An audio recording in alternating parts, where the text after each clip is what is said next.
going to get the link posted over here.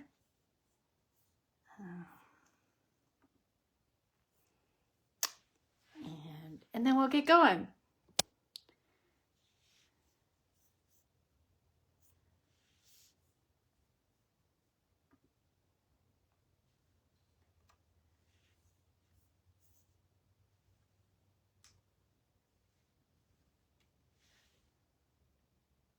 Hopefully.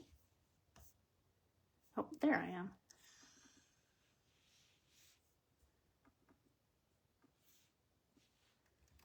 All right, hang on just a second here.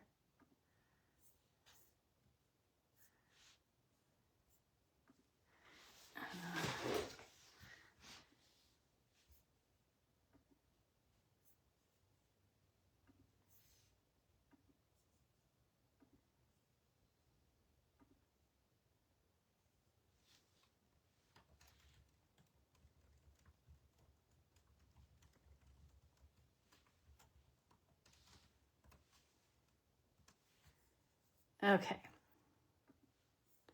I've been trying to, usually I try to do a little post ahead of time, and I've been trying to link those up because sometimes folks can't find me. So the link is in that little reminder post. So if folks can't find the live, sometimes they can find it. All right, welcome. Happy Tuesday. I'm so glad you guys are here. Today we're going to talk about warping the band loom. And I'm excited about that. Some of you have our band loom. There are lots of different kinds of band looms, also known as tape looms. There you can do card weaving on them. That's a type of band weaving. Inkle looms with all of the different knobs can be used for that. This is a pretty straightforward loom, but I want to talk about a couple of things before we jump in. I had a great question this morning about weaving bookmarks, and so it made me think I need to back up just a minute because not everybody knows the terms, and band weaving is different than tapestry weaving. So I want to talk a little bit about that. So in weaving, this is our little eye loom, the little loom. In weaving, the up and down vertical yarn, thread, whatever you're using, is called the warp. And then the horizontal part of it is called the weft. And in tapestry weaving is called weft faced because the weft is the part that makes the pattern, and the warp is really the structure that it's woven on. And certainly sometimes there are weavings that have an open, like a little truth window or an open piece where you see it, but the majority of the weaving is usually weft faced, or traditional tapestry weaving is weft faced, and often the warp is a very specific, usually it's kind of a beige, it's something you would use, something that's strong because there's going to be some abrasion with it and a little bit of pulling with it. So plant fibers are usually the best, strongest warp. So this is cotton. Linen is a good choice. Certainly wool can be used. It's good to plan out if you're going to use wool. Use something that has less stretch in it, because what you don't want to do is weave a beautiful weaving and then take it off and have the whole thing go boink. And so you want to think about that because this is really the structure. So in band weaving, let's see if I can get this over here. In band weaving, it's called warp-faced weaving. And so what happens when you open your shed, your little shed here to weave into, you beat pretty hard. Well, I don't know. I'm going to have to find I don't know where I put my shuttle. I don't see it right here, but I'll find it. But oftentimes there's a little handle on it so that you can really beat, because what you're really doing is you're tucking that weft between the two warps that are open tight enough, tight enough that you're kind of tucking it in there in between, because what you want is the warp to show. So the warp is your design on a warp face weaving. So I hope that if you guys got questions, ask as you go. I'm doing this on my phone. I'm trying trying to kind of keep an eye on it. Okay, Janice, Katrina, Jody, Kim, Catherine, Wendy. Hi guys. You bet. I'm happy to do this. I've been kind of waiting to do it. And my plan is to put these up pretty directly with no fanfare, otherwise they won't get put up on my YouTube. And so, there'll be I'll probably do a little series of them. But they'll be available since Facebook is taking, since they're not, they're not caching them, they're not holding on to them more than 30 days. And I am really missing being able to tell people that I have this whole directory of things that I've done, because most of those have gone. I did save a bunch, and sometime I'll get them up. Anyway, so this is the band loom. I have another one here. We're gonna warp it. This is the heddle. So if you do rigid heddle, you'll recognize, up and down makes the two sheds.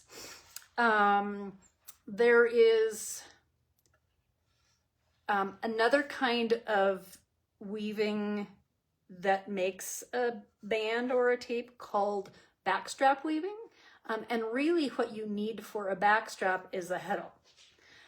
Some way to tie it onto something. You could use a warping stick clamped to your table and attach your end to that.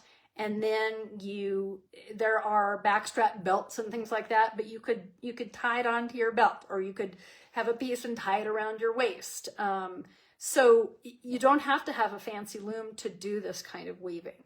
But if you don't want to be attached to something like this, and like I said, there are lots of different, sometimes it's referred to, and my history knowledge of this is pretty slim, but sometimes you will find them if you search Baltic weaving or Baltic looms.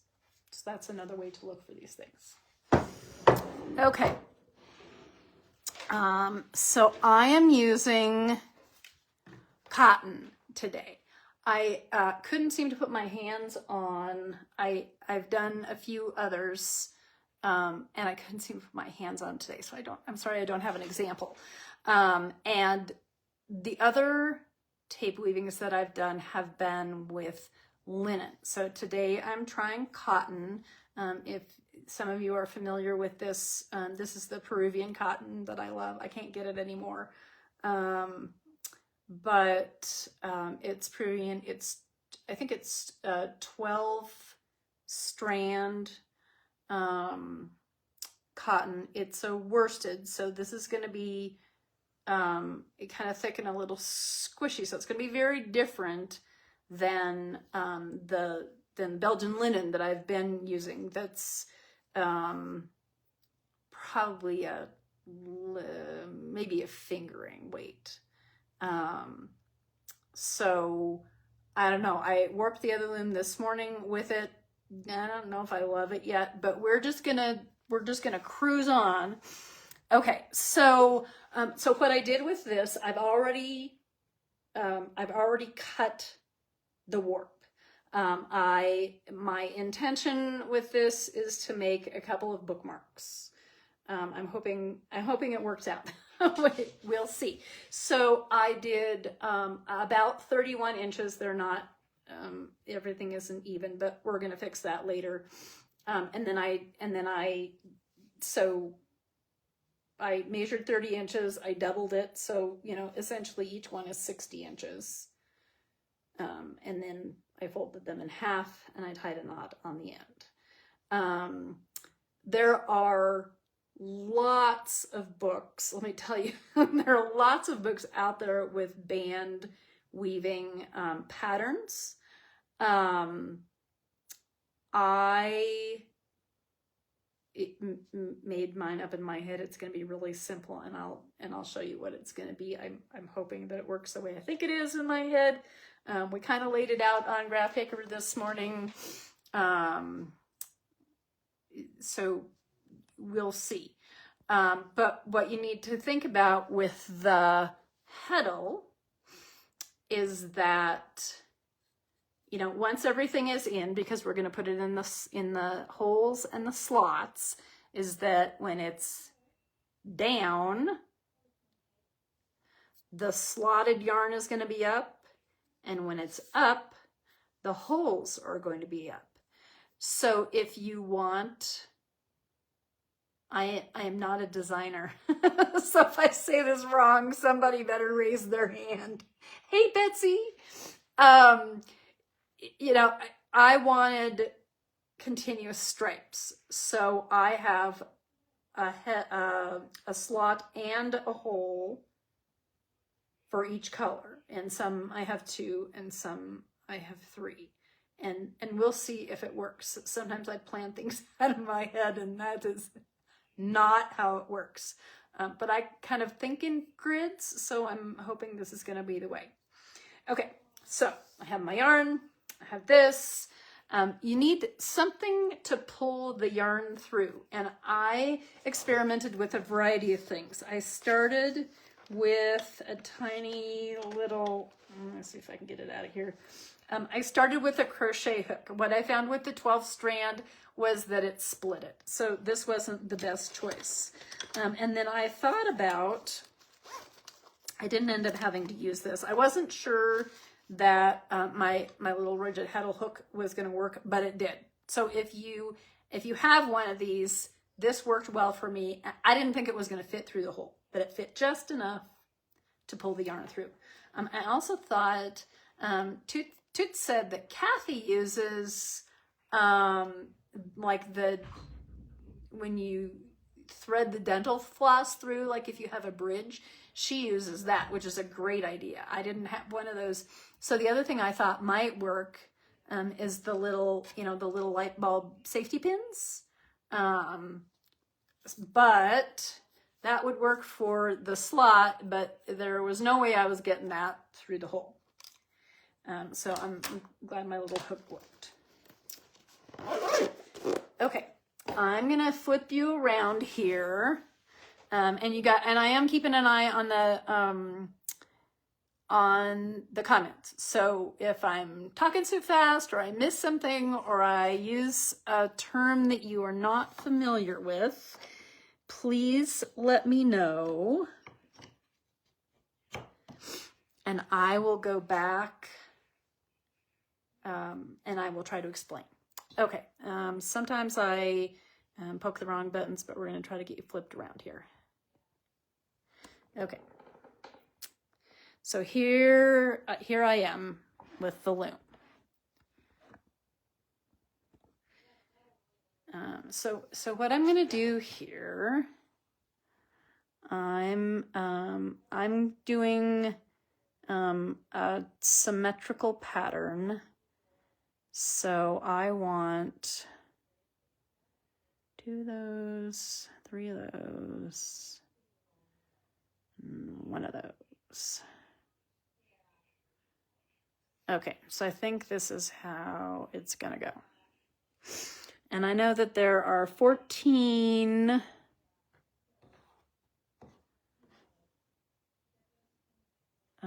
slots and holes. So I'm gonna start, it's not gonna be quite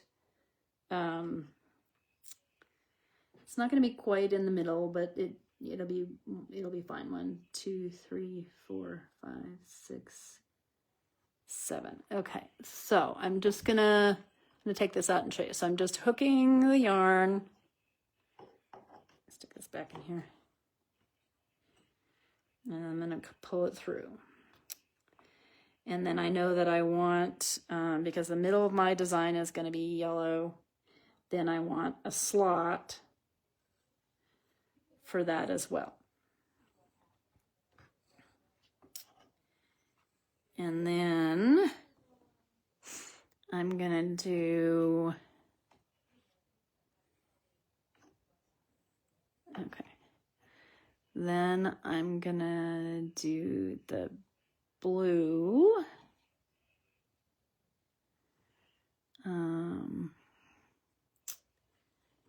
And we'll do a slot.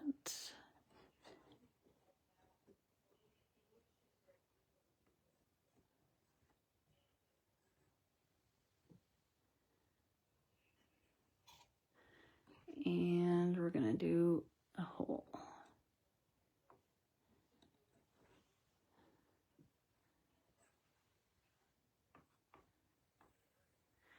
And then I'm gonna come over here and do the same thing. I'm gonna take a blue, and it doesn't matter. It just doesn't really matter where you're pulling this from. It doesn't, you know, it's not necessary that, you know, these two be the same half as these two. It just doesn't really matter, because in the long run, we're gonna cut that anyway. Okay, so I don't know why that's sticking out. Okay, so the next one is a hole.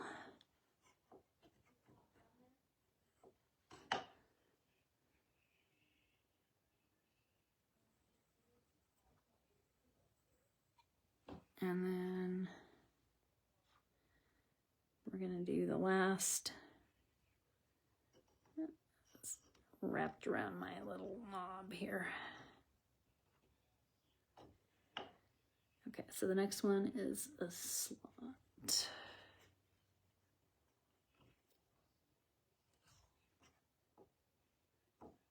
Uh-oh.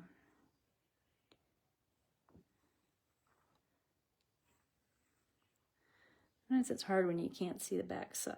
Okay, let's try again. There we go. Okay. So there's my last blue one.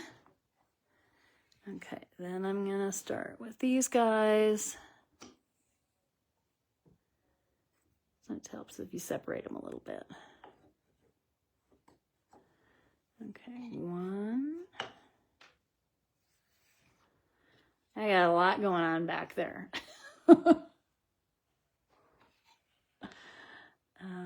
And then a hole.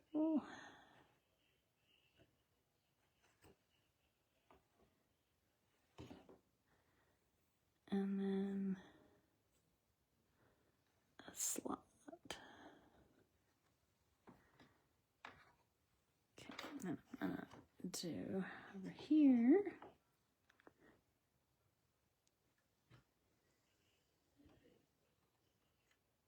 Do the hole.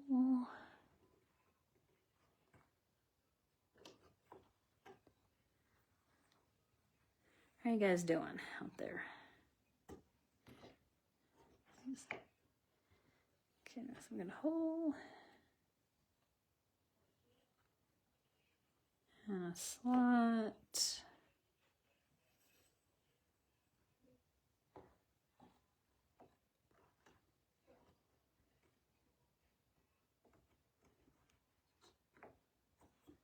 And a hole.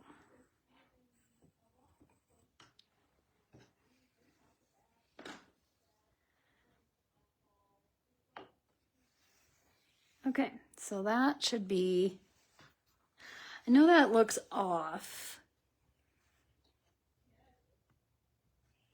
because here are my slots, but that should make So there'll be 3 and 2 and essentially 1 and 2, 3. Okay. So now I'm going to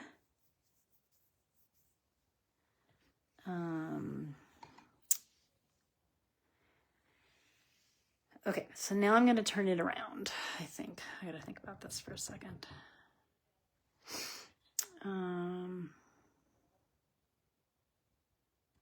Yeah, so I'm going to turn it around. There we go. And out of the way here.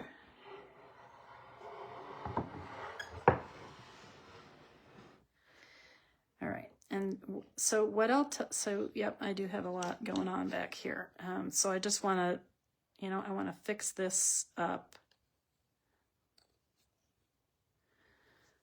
so that all the yarns are pulled.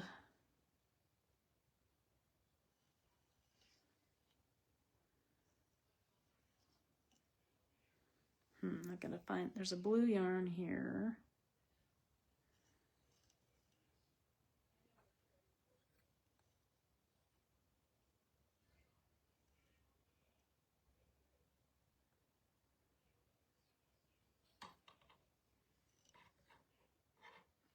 Okay.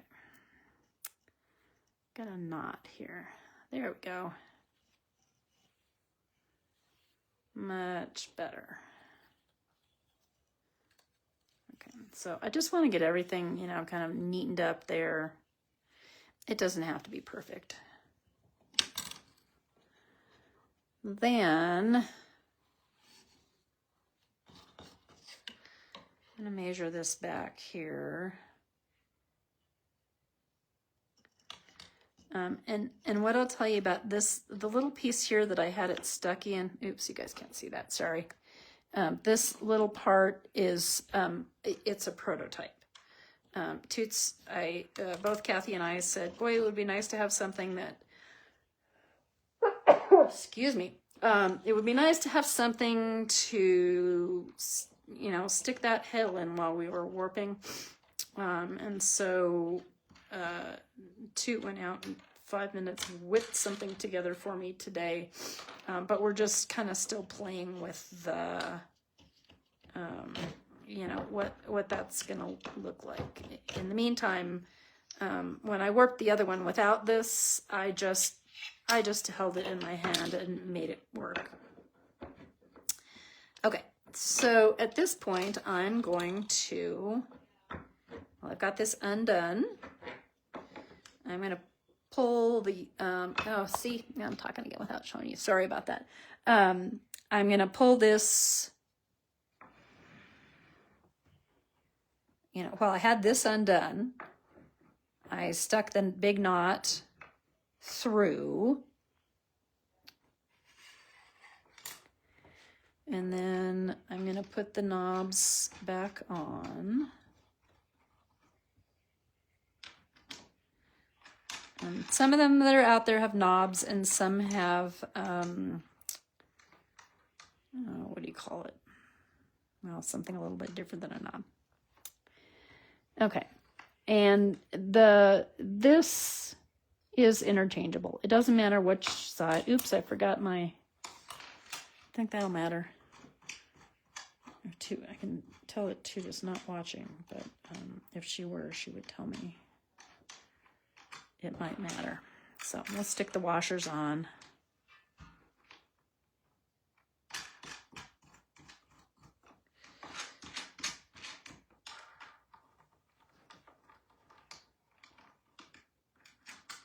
All right, there we go. Ooh!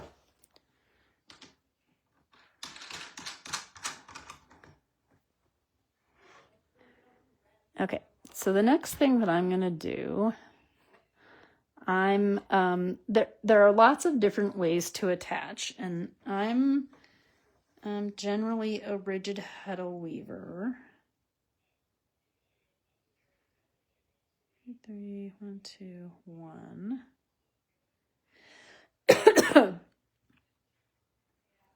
I'm just going to get this organized here. Again, I'm not sure that it matters all that much. But I do want it to be pretty even. And then I'm going to pull this back enough that I can just reach my apron rod. So I'm going to pull that.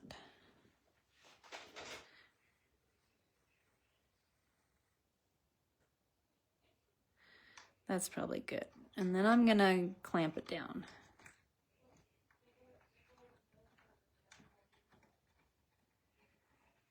All right, and I have 3, 6, 12. So I'm gonna tie on.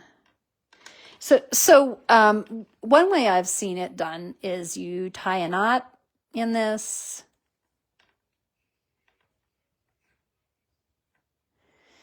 And then you might have another piece of tuck solve here, and you might tie it on like that. You might tie that directly onto the bar like that. I just like to have mine spread out a little bit. So I'm going to do 3 of 4. And I'm going to tie them all in between here so that I can get them pretty close together. I think maybe, there we go. Okay. Then I'm going to go overhand once and overhand twice. And I'm not going to tie it too tight quite yet. Then I'm going to do the other, probably I should have done the one in the middle. But since I didn't do that, I'm going to do the 2 on the edge because I want this to be fairly balanced. So then I'm going to do the same thing.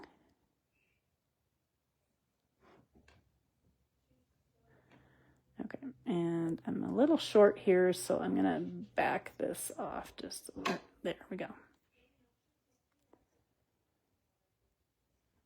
Okay. One, where'd the other one go?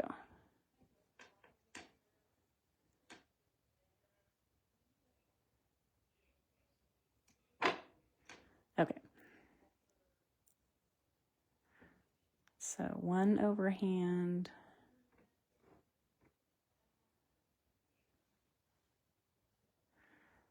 And then what I see here is that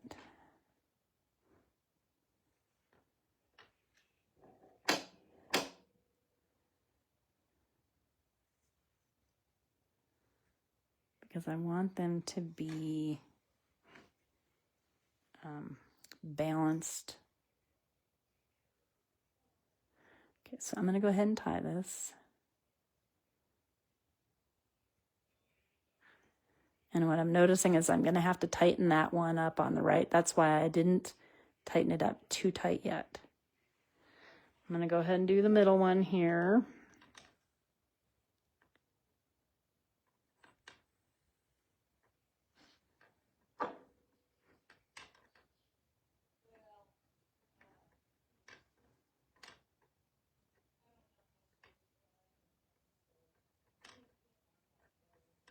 Okay, here we go.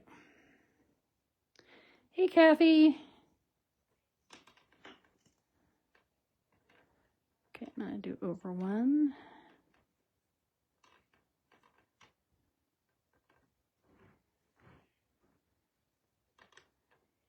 And over 2.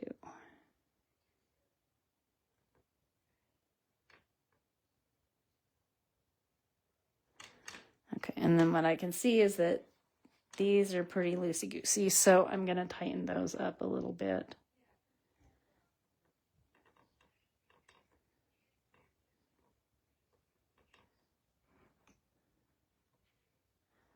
I'm just going to cinch it up.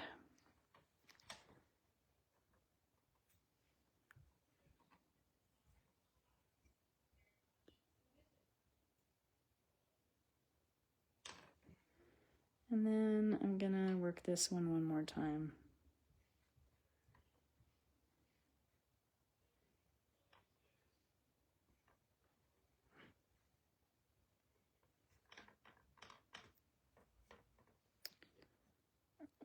Let's get them close together here.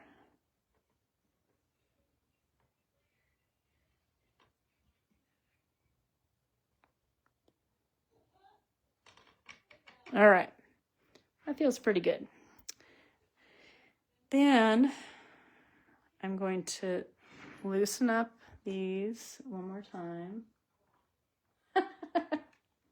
It was not planned at all, Kathy. Okay, then I'm going to loosen this up a little bit. And this is going to make a lot of noise. So I'm going to wind this. So the other thing about that maybe not being quite even is that, I'm going to come back here and I can make it, I can fix that up a little bit here before okay, whoops, I think I got a little too far.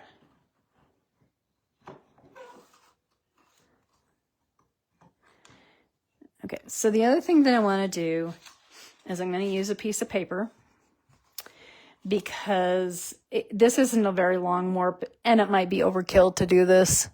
I'm trying to get this in the middle a little bit. But what I don't want to have happen as I roll this is for those to fall into one another because that will affect your tension. So I'm going to put that right at the edge of where I tied on. And then I'm going to wrap. And that will keep them flat rather than having them fall into one another. Okay, oops. All right. Then I'm going to check my tension again here. Because I want this to be I'm going to beat pretty hard. And then, okay, and then I have left a little here. I'm not all the way cinched up to my knot. That's okay. Then I'm going to, all right. So I'm cinched down, nice and tight. And then I'm going to back this off one now. Because the other thing that I want to do, I'm going to take these out of here, out of my other weaving and show you. So the other thing that you want to do is you want to spread your warp a little bit because it's not going to be this wide, but it's also not going to be this narrow. So I'm going to do a few picks. And these are skewers, like skewers that you would make kebabs on the grill. And I cut it into 4 and then I sanded a little bit so that it wouldn't, I see that it's a skewer, right? So it's not perfect, but I sanded the ends just a little bit. So I'm going to go with one and I'm going to cinch it all the way down here because I've got these two. They haven't decided what direction they're going to be. Then I'm going to go up and I'm going to put another one in and I'm going to cinch that down pretty tight. And then I'm going to go, is that right? Yep. I'm going to go down again. And then I'm going to go up. I'm going to see if I can, then I'm going to winch it up pretty tight. All right. So that's, spread this out a little bit more. I'm ready to go. And I'm going to see if I did. But I thought I was going to do something different, so I don't have, I'm going to flip this around and chat with you for just a second while I, the yarn that's on my shuttle is for this other weaving. So let me see if I can get this to twirl off here. I loaded a lot of yarn on it, and then I'll load it up and do a couple of picks so that you can see how hard you beat on this loom. Questions? You guys are kind of quiet today. I know it's a lot of information. Band weaving is fun. I would love to get to the place where I have more intricate patterns, but at the moment, what I am loving about it is that, you know, it's plain weave and this is it. It's just up and down with the heddle. And sometimes it's nice to have something that's not complicated. All right, so let's see. Do I want yellow or blue? I'm gonna do yellow.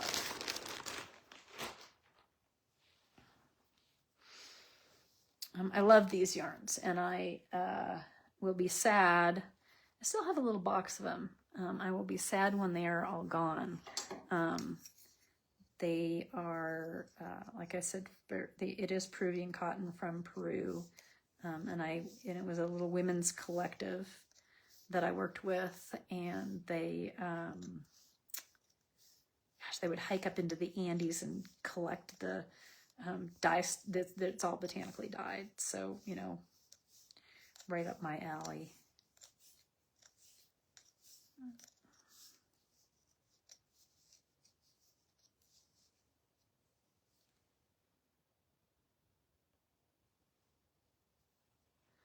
Okay, I've got to read that again, Kathy. I'm trying to process that. You can create it.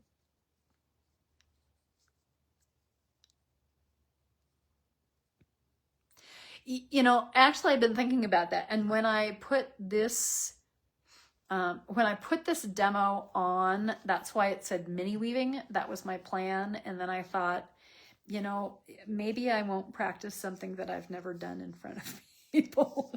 Not that I haven't done that before, but I think, right. And so, and I think you wouldn't be cinching it up quite as much then would be my guess. Okay, so I am just, here's the, okay, somehow I got off a little bit here. Okay, there we go. So here is the heddle. I hear that Toot is working on a different heddle, but this is the heddle right now. So you just wrap on here, and then you find a scissor, and you cut it off. But you know, I was saying that they're often on a band heddle. There's a little handle. So here's the handle. So and then a part of it is usually kind of a blade edge. So that's pretty sharp. Ooh, I would love to see that, Kathy. Okay, I'm gonna flip back around here. Tighten that up. Okay, so I am at,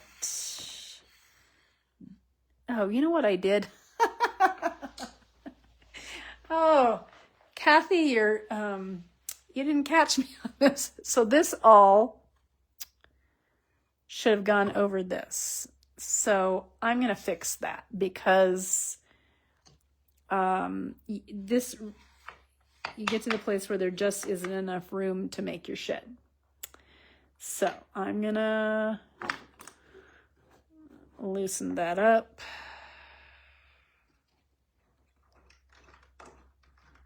Fortunately, it's not a huge, I might have to take that off, but it isn't that big a deal. There we go. Okay, so this actually should come over here. There we go. And then I'm probably gonna have to take this off to get that back in there. So yeah, it does come over. Tuck, can you find that for me?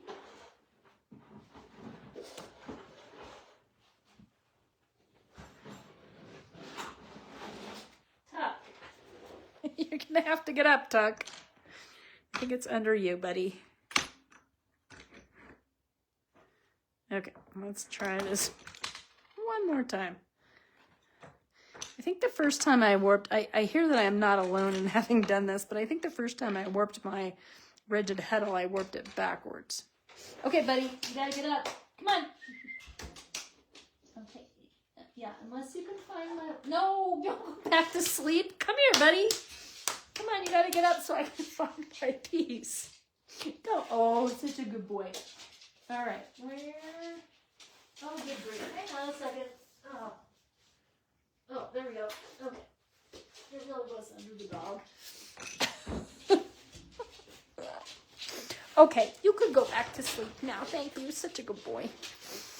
All right, we're back. Okay, so I'm going to check my tension again here. And the other thing that's happening is that, you know, the heddle is gonna spread that out a little bit, and that's okay. Okay, so I'm gonna, oh, good grief, I'm losing things. Okay, I'm gonna clamp this down here.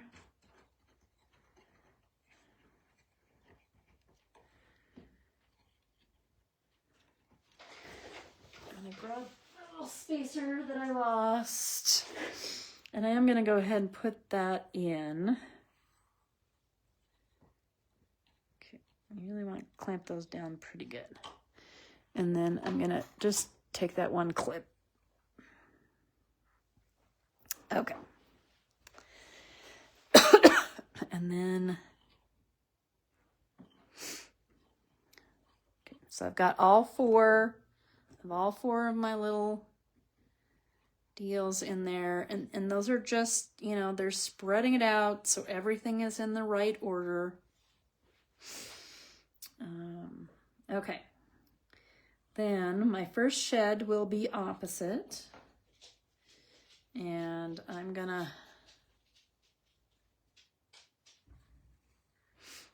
leave a little tail.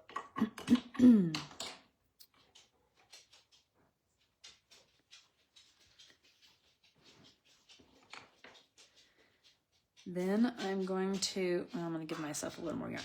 Then I'm going to change my shed. And it's a little rough when you get started, right? Because everything is a little wonky, but I'm going to hold this and I'm going to beat. And then I'm going to pull through.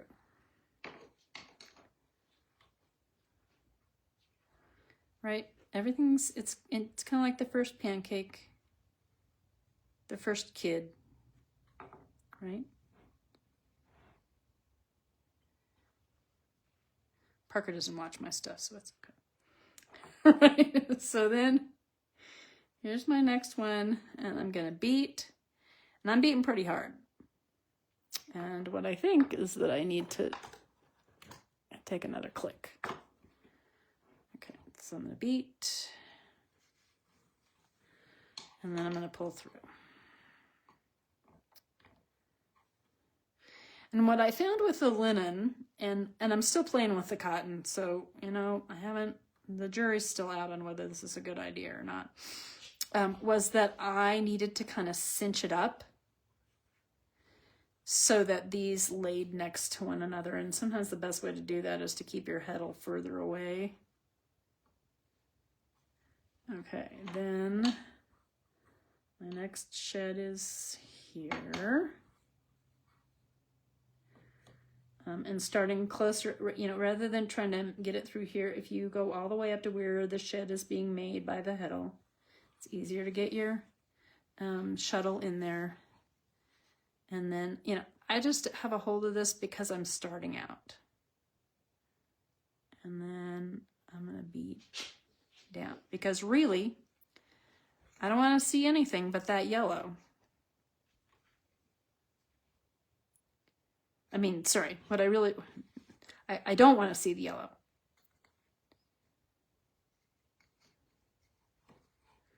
So I'm tucking it in there, which means those first few are really too loose.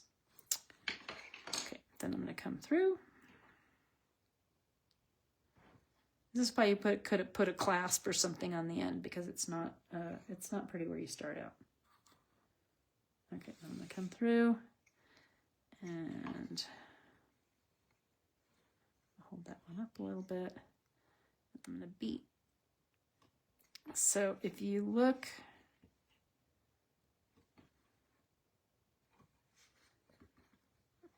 I don't know if I can. I'm going to do a couple more and then I'll zoom in.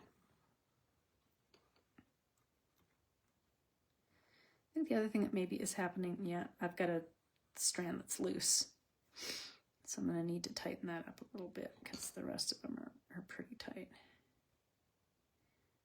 Okay, so I'm going to split that up a little bit. All right, which, yep, here we go.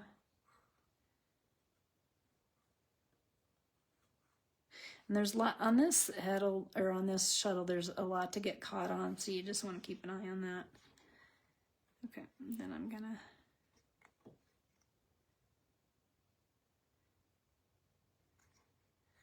so I'm really just sliding that warp down because what I want to see are these colors, not the yellow.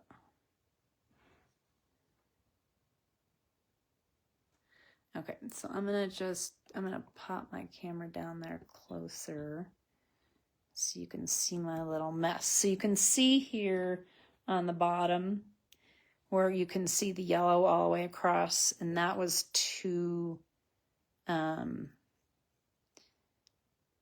you can add all kinds of things to cover that up. So down here where you can just see the yellow, I was just not beating hard enough. You really have to, you know, give it a pull because that's what you want to see. Okay, so I'm going to come up here so this is out of my way a little bit and do a couple more. Okay, so I beat this row. And edges, like in other weaving, you have to, you know, kind of develop a relationship with the edge. All right, then I think we're here.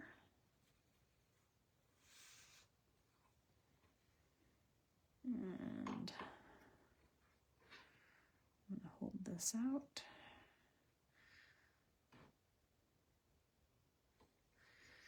So you can see in this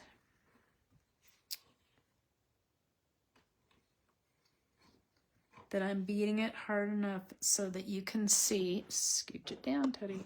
Ooh, hang on, whoa.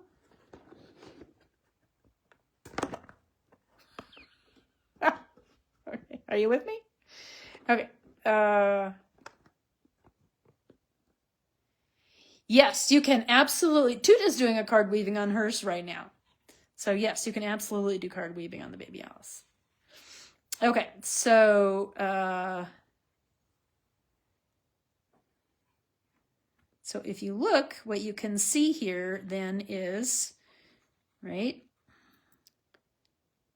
purple, gray, yellow, gray, purple. So that's what I want to see. Not thrilled with the cotton. I'm going to play around with it a little bit, and it could be that I need to not cinch it in so tight. The linen was a little grabbier. It had a little more texture to it. So it just wove a little bit different.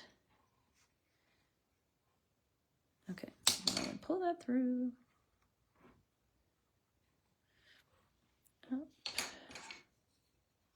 So you beat, essentially what you're doing is you're changing your shed. You're beating the row before, after you've changed the shed. And then you're making your weaving shot. So there's my shot. Change my shed. Other way. Now I'm beating, and I'm beating this row below, behind it. And you use that that change in the opening to really, tuck that in between. There you go. All right, I hope I haven't confused you completely. All right. So, warping the little loom. And this goes for whatever you're going to weave with. Again, if you're truly weaving bands, like you're weaving shoelaces or a belt or a dog leash, or I have a keychain that part of the reason I got interested in this was somebody in Wafa made a keychain that I've used on my keys for years. I just love it. It's gorgeous. So if you're doing something like that, it takes a good beat, and you want to have, some kind of yarn that has lots and lots of integrity, because you're going to beat it hard, and the warp is going to be pulled pretty tight so that you can do that. So most wool is not a good option for that. Maybe mohair, depending on how it's spun.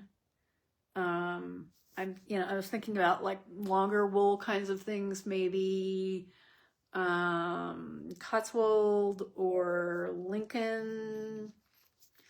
That just a guess. I haven't tried wool, but something that doesn't have, doesn't have memory.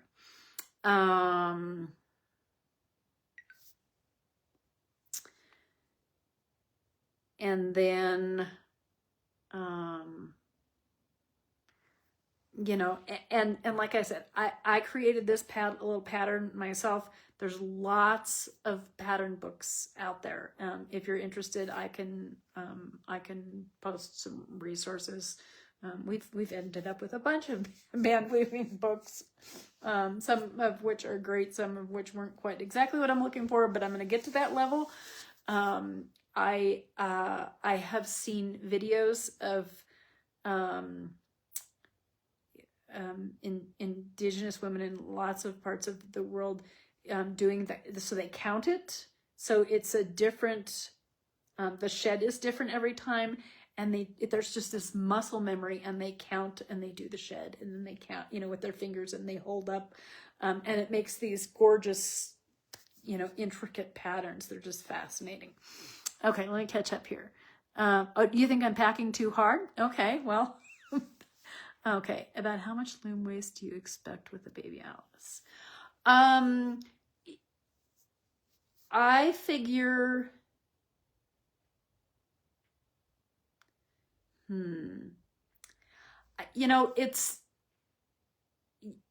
there's probably,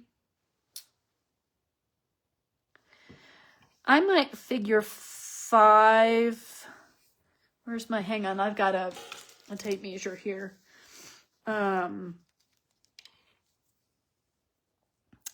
I might figure maybe 5 inches on each end, depending upon how you're going to finish it. And quite honestly, the other weavings that I've done, I've just taken them off. I haven't finished them. That's not in my wheelhouse yet. And once I got the one off, I thought, oh, when I finish other things, both on the little loom and on my rigid heddle, I like to finish them before I take them off the loom. So I'm hoping that I can still finish them even though they're not still on the loom. But yeah, I think 5 inches is a good place. Well, I might take that back. Hang on again. because the other thing that you want to do is you want to have enough room. Yeah, that's about 5. It's about 5 or 5.5 inches. You want to have enough room to do your little skewers, or, you know, that could be a thick piece of yarn. It could be, you know, like a round leather lace. You know, there are lots of different kinds of things that you can use to organize yourself up before you start out.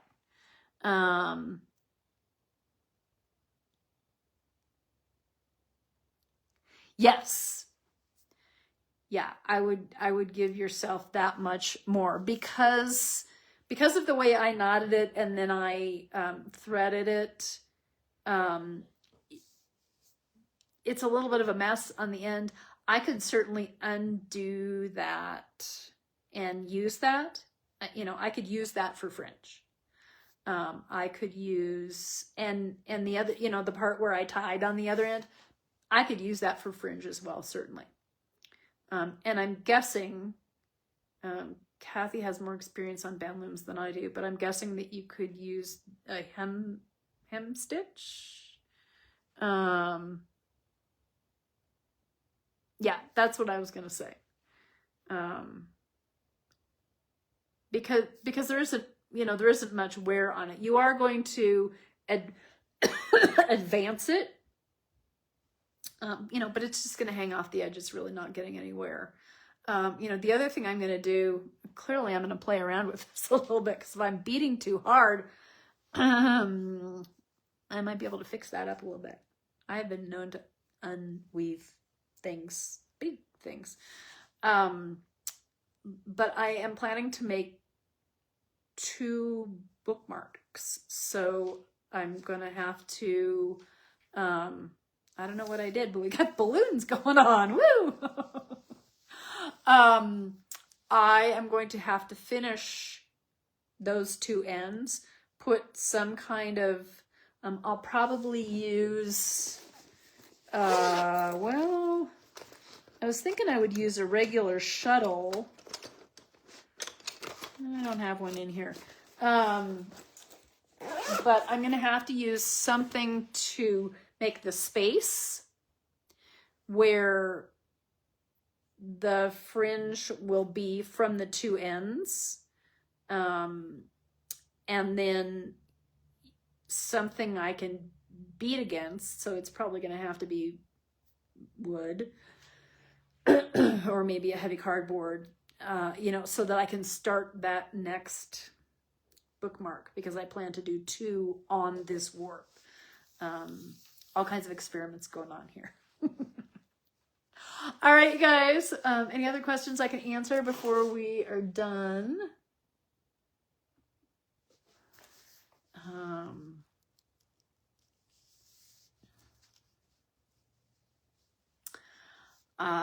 If you think of something and you think it's something I can answer on this, let me know. I am always happy to answer questions and support you guys. And so, yeah, just a little piece of toilet paper. It doesn't have to be fancy.